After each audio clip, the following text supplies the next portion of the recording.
નમસ્કાર દોસ્તો, ભારત દેશમાં આજે 15% વધારે લોકો સોશિયલ મીડિયાના એડિક્ટ થઈ ગયા છે. આ લોકો દરરોજ 4 થી 5 કલાક સોશિયલ મીડિયામાં રીલ્સ જોવામાં અથવા ગેમ રમવાની અંદર પોતાનો સમય બગાડી રહ્યા છે. દોસ્તો, આ સોશિયલ મીડિયા એ આપણા માઇન્ડને કંટ્રોલ કરી રહ્યું છે, તેની આપણને ખબર પણ નથી. આ સોશિયલ મીડિયા એ આપણને વ્યસની બનાવી દીધા છે, એડિક્ટ બનાવી દીધા છે, પણ આપણને કંઈ ખબર જ નથી.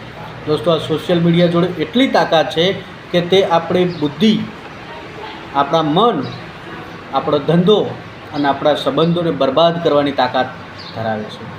આજે જે આત્મહત્યાના કેસો વધ્યા છે તેની પાછળ સૌથી મોટું જો કારણ જવાબદાર હોય તો તે છે આ સોશિયલ મીડિયા. આજે બાળકોની અંદર યાદશક્તિ ઘટી રહી છે, કોન્સન્ટ્રેશન પાવર ઘટી રહ્યો છે, તેમની જે આંખે જોવાની ક્ષમતા છે તે ઘટી રહી છે. તેની પાછળનું કારણ છે આ સોશિયલ મીડિયા. દોસ્તો, સોશિયલ મીડિયામાં બાળક જે વિડીયો જોવે છે તેની સીધી અસર તેના સબકોન્શિયસ માઇન્ડ ઉપર થાય છે, અને સબકોન્શિયસ માઇન્ડ એ જો કોઈ પણ વસ્તુ એક્સેપ્ટ કરી લે તો તે તેના સ્વભાવમાં ઉતરી જાય છે, તે તેની દિનચર્યામાં ઉતરી જાય છે, અને તે પ્રમાણે તે બાળક વર્તન કરતું હોય છે. આમ આ સોશિયલ મીડિયા એ આપણી પેઢીને પણ બરબાદ કરી શકે છે. દોસ્તો, આ સોશિયલ મીડિયા ચલાવવાવાળા જે લોકો છે તેમની એક રિસર્ચ ટીમ હોય છે, અને આ રિસર્ચ ટીમનું કામ શું હોય છે કે જે આપણું માઇન્ડ છે તેને શું શું આકર્ષે છે તેનો તેઓ અભ્યાસ કરે છે, અને તે પ્રમાણે તેઓ પ્લેટફોર્મ તૈયાર કરતા હોય છે.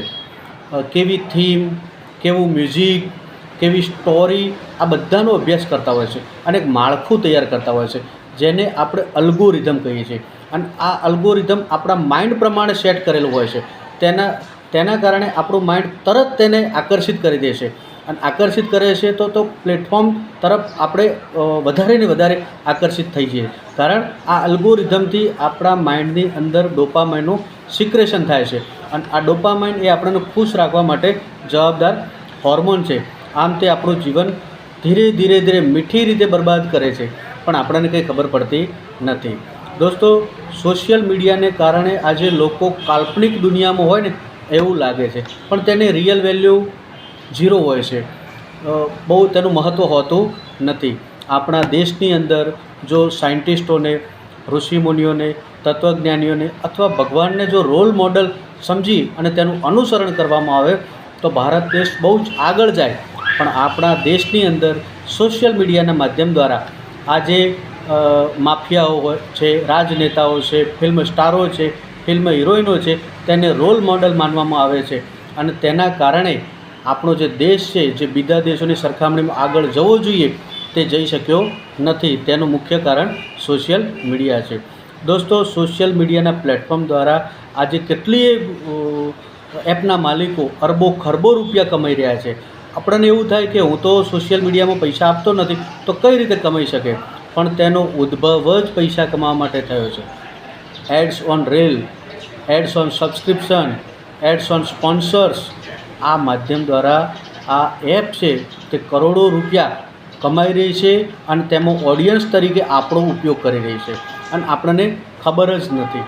દોસ્તો, ક્યારેક તો કેટલીક એપોની અંદર એવું હોય છે કે આપણે એ એપ શેર કરીએ તો આપણને એના અર્નિંગ પોઈન્ટ મળતા હોય છે, પણ આ અર્નિંગ પોઈન્ટ આપણે તે એપની અંદર જ ઉપયોગ કરી શકીએ છીએ, બીજાની અંદર કરી શકતા નથી. આમ આપણે તો તે એપના ગુલામ બન્યા જ છીએ, પણ આપણે આપણા મિત્રને પણ તે એપના ગુલામ બનાવીએ છીએ.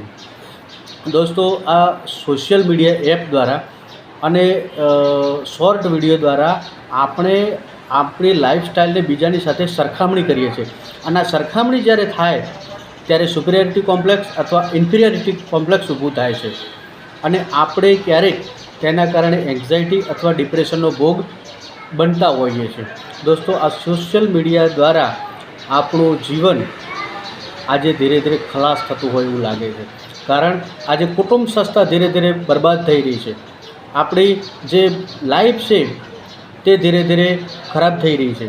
આપણી જે સ્લીપ સાયકલ છે તે પણ ડિસ્ટર્બ થઈ રહી છે. આ બધું જ ડિસ્ટર્બ થઈ રહ્યું છે, તો આપણું ભવિષ્ય, આ બધું જ ડિસ્ટર્બ થઈ ગયું છે તો આપણું ભવિષ્ય કેવું હશે તેનો આપણે વિચાર કરી શકીએ છીએ. દોસ્તો, સોશિયલ મીડિયાનો ઉપયોગ જો સારા યુઝ માટે જ કરવામાં આવતો હોય અને એ વિડીયો જ જોવામાં આવતો હોય તો તે સારી વસ્તુ છે, નહીં તો તે આપણને તો ખલાસ કરશે પણ આપણી ભાવિ પેઢીને પણ ખલાસ કરી દેશે અને તેનો આપણને ખબર પણ નહીં પડે. કેટલાય દેશો આજે તેના કારણે બહુ મોટું નુકસાન વેઠી રહ્યા છે અને તે તેમને ખબર પડી રહી છે અને તે સમાચારમાં આવી રહ્યું છે, છતાં પણ આપણી આંખો ખુલતી નથી. અને જો ખુલશે તો આપણે આપણા કુટુંબને તો બચાવી શકીશું. Thank you.